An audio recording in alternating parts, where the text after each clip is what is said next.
Imagine walking into a place every day that feels gloomy and dark because you're always told what to do, you're expected to follow all the rules because discipline, they say, is the greatest virtue in life. And then as soon as you walk out after years, you realize that you've been led to believe a lie.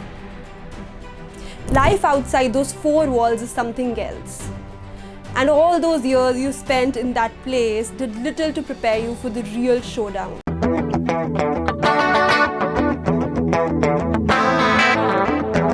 India's education system has failed to evolve with time.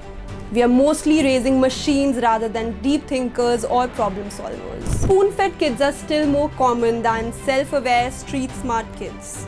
With the presence of some outliers, of course, India's education system has greatly failed much potential. COVID has left us with an amazing opportunity to put things in perspective. We should remember that when it really came down to it, the society had its intellects to rely on. Medical fraternity, political fraternity, and the police personnel. So education post-COVID, what should it look like? A community. A community where kids learn to share. They learn to compete, but in a healthy way. And if there's no healthy way to compete with others, then they must learn to compete with themselves. Because there's no lesson more important than growth. And if you're better today than you were yesterday, then you're growing. And if you're fostering someone else's growth, that's even better. Now, enough theory, how do we make this a reality? We have a few pointers to share. Watch how they talk, especially about themselves. Believe it or not, self-talk is going to define the shape of their lives and their destiny. So encourage compassion and empathy, discourage judgment and pessimism. Second, classes that translate into real life. Pushing boundaries should have been a chapter in my moral science book. Overcoming Fear 101, Walk Away from Your Biggest Fear Today would have been my favorite chapter. Turning traditions into income-building commodities is definitely a handy skill to have. Personal finance management and waste management are just two more applicable concepts that should definitely be more readily explored in school. Switch how they sit.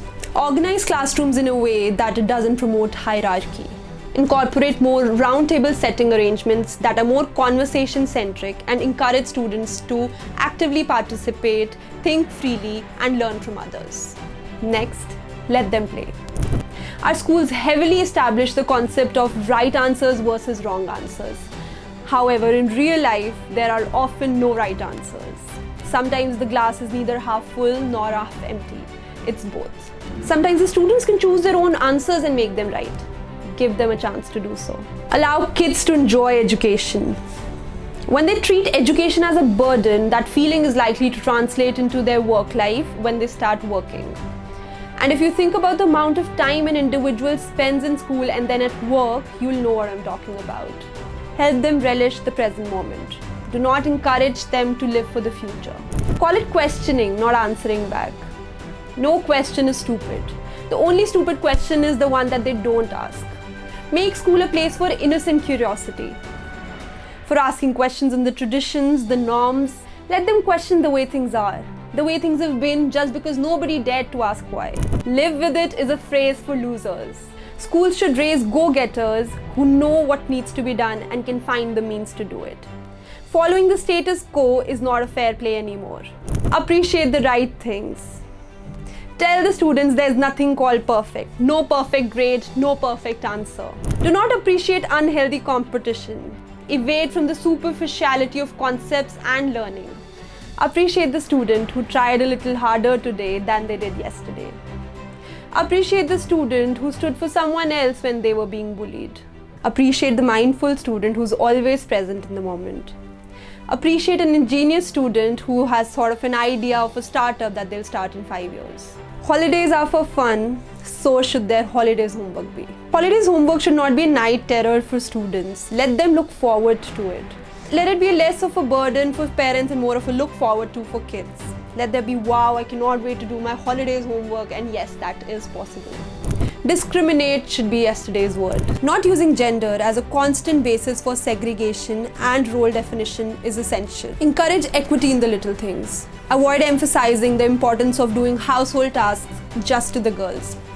Avoid bringing only boys to the forefront when it comes to sports. And last but not the least, personalized learning. Now, understandably, it's not possible for every student to have a personalized plan, but let readers read more and let leaders lead more. Let there be classes of preferred interest. Let them choose their subjects sooner. The new education policy does provide a ray of hope. However, what's worth seeing is if the implementation will be as planned out as it ought to be. Please note that this is not an attack at India's education system. Through this video, we are just trying to explore ways to improve the impact of education on Indian students. We do acknowledge that there are schools already making efforts to do the same, and we truly respect that.